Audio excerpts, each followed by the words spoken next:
రాష్ట్ర ప్రభుత్వం ప్రతిష్టాత్మకంగా చేపడుతున్న తెలంగాణ రైజింగ్ గ్లోబల్ సమ్మిట్ ఏర్పాట్లు చివరి దశకు చేరుకున్నాయి. గ్లోబల్ సమ్మిట్ కు మరో 3 రోజులు ఉండడంతో పనులు స్పీడప్ చేశారు అధికారులు. 80 ఎకరాల్లో గ్లోబల్ సమ్మిట్ నిర్వహణకు ఏర్పాట్లు చేపట్టారు. గ్లోబల్ సమ్మిట్ జరిగే ప్రాంగణంలో 3 హెలిప్యాడ్లను ఏర్పాటు చేశారు. భారీ స్థాయిలో ఎల్ఈడీలు అరేంజ్మెంట్ చేశారు. మొబైల్ సిగ్నల్స్ కోసం టవర్లను ఏర్పాటు చేస్తున్నారు. ఈవెంట్ కోసం ప్రత్యేక మ్యాప్ ఏర్పాటు చేసి పనులు చేస్తున్నారు అధికారులు.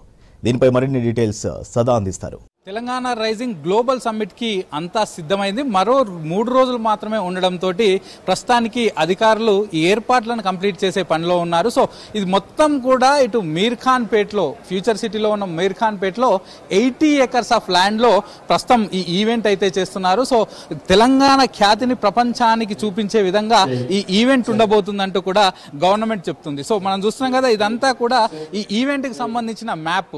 సో ఇది మొత్తం టోటల్ గా 80 ఎకర్స్ ఉంటుంది. సో మీర్ఖాన్ పేటకి ఎంటర్ అయిన తర్వాత సో ఇక్కడ ఆర్చ్ గేట్ ఉంటుంది. ఇక్కడ నుంచి మెయిన్ ఎంట్రీ ఉంటుంది. సో ఇక్కడ ఈ డిజిగ్నేటెడ్ ఏరియా ఇదంతా కూడా డెలిగేట్స్ కి ఇచ్చినటువంటి ఐడీస్, ఇన్విటేషన్స్ అంతా కూడా ఇక్కడ చెక్ చేసిన తర్వాత లోపలికి ఇక్కడ నుంచి ఇన్స్టాలేషన్ లోపలికి వెళ్తూ ఉంటారు. సో ఇదంతా కూడా డిజిటల్ లైటింగ్ ఏర్పాటు చేశారు. ఈ ఏరియా అంతా కూడా పూర్తిగా తెలంగాణకు సంబంధించిన బ్రాండింగ్ చేయడానికి, అంటే తెలంగాణలో ఉన్న ప్రముఖ ప్రదేశాలు అలాగే ప్రముఖులందరినీ కూడా ఇక్కడ ఏర్పాటు చేసినటువంటి ఎల్ఈడి స్క్రీన్ల ద్వారా అందులో డిస్ప్లే చేస్తారు.